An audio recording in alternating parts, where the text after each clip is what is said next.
It's the foundation of all spiritual practices. And if you're not doing this one thing, your other practices are just not going to work. Developing presence of mind and presence of heart for spiritual awakening is the key to 3D to 5D ascension. So in this video, I'll show you why and teach you some amazing presence practices so that you can go to 0 to 60 fast. Hey now, welcome to the Medium channel where we assist you in the awakening process. And later on in the video, I've got some really powerful original exercises to share with you. But let me explain what I mean by presence. When you're in the now moment, there's no past and there's no future. There's only right now. But in this present moment, you can access all times and all possibilities.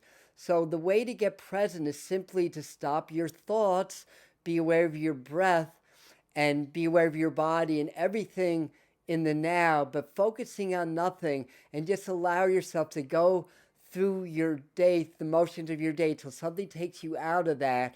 And then the next time you think about it, do the same thing. This is how Eckhart Tolle, in his book, The Power of Now, recommends that we practice presence. So when we hit that sweet spot of the present moment, as Dr. Joe Dispenza says, then we step through the eye of the needle into the quantum field, into that realm where all time and all possibility already exists. We step out of the limitations of the personal mind and we step into the vastness of spirit mind or the universal mind. But it's not enough just to have presence of mind. We want to have presence of heart also, because as we expand the frequency of the heart in presence, gratitude, appreciation, and love and compassion, then we activate the master frequency. And that's how we power our presence practice into something practical where we can start to step into that quantum field and start to manifest change in our physical lives also. So the idea is we want to access our higher gifts, and we do that through presence.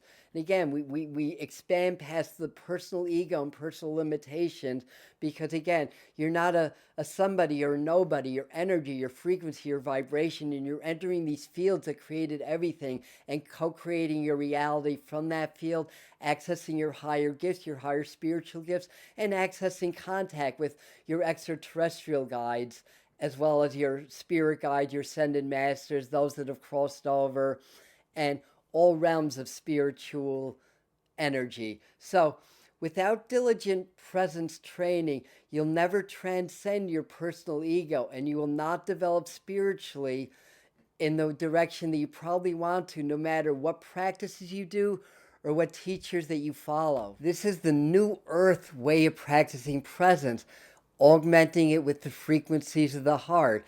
Essentially, presence is taking meditation practice into the world around you and teach you how to be the observer and teach you how to be in divine flow and divine grace and in your higher mind and higher perspective, so you're not as reactive, and that you're much more powerful and much more accessing your higher mind and your higher gifts that way. It's not always easy, because as you practice presence, you start to dissolve filters between your conscious and your subconscious mind, and sometimes uncomfortable feelings, suppressed traumas, and programming comes up. So this is going to lead to doing more shadow work and doing other forms of spiritual training for sure. But we went over the basic practice. So the way that I do presence personally is I augment it with the frequency of the heart. The way that I do this is that when I'm practicing my presence, I remain open at the heart center. So I'm actually feeling my heart is open when I'm present. And then I'm augmenting my presence with what I call breath waves or heart waves. Now, I found that if you stay focused in the heart center and you do this technique, you'll hold your presence longer. What we do again is every time we think about it, we practice presence until something takes us out of it. And then the next time we think about it, we do the same thing. And then it becomes a habit, and then a habit becomes a program. So what you want to do is, as you become present, be aware of your heart and feel gratitude and compassion and feel your heart shock, but also be so aware of your breath that you feel your body exhaling and inhaling. So as you inhale, you expand, your lungs expand. So feel your body slightly expanding, feel your energy field slightly expanding. And then as you exhale, feel it slightly contracting. So as I inhale, I expand, exhale, and contract. And I stay aware of everything, focusing on nothing, and staying in my presence until something takes you out of it. Again, inhale, expand, exhale, contract. This will help you to hold presence longer and make it a more powerful experience for you. So another thing that you can do, and you can do this in meditation or doing presence out in the world, but what I want to do is be aware of the sound when I'm present and find those spaces of silence within the sound. Everything moves in waves. There's crests and troughs. So when there's a trough in sound waves, there's virtually no sound. So if we slowed sound down to like, 1/100th the speed, it would almost sound a little bit staccato. There'd be spaces of silence. So don't try to do this, but just find those spaces of silence within the sound. You can also be aware of the light. Even if your eyes are closed, light shines through your closed eyelids, and find those spaces of darkness or those troughs in the light waves within the light. Now, I call this the void technique. Eckhart Tolle talks about the light and sound technique in the book Power of Now, but this is something that Spirit has worked with me, and I'm sure many other teachers also out there. And I call this the void technique. And what you want to do is, when you're present, is find those spaces of non-existence within the existence. So in any given second, several times, maybe even tens to hundreds of times, we go in and out of the void all the time. So we're always partly in the dark, or that realm of that created everything, the quantum field, and then we're partly in the physical or in the light. So when you're doing that, find the spaces of void or non-existence within the existence. And if you can cultivate that, that's going to be really super powerful.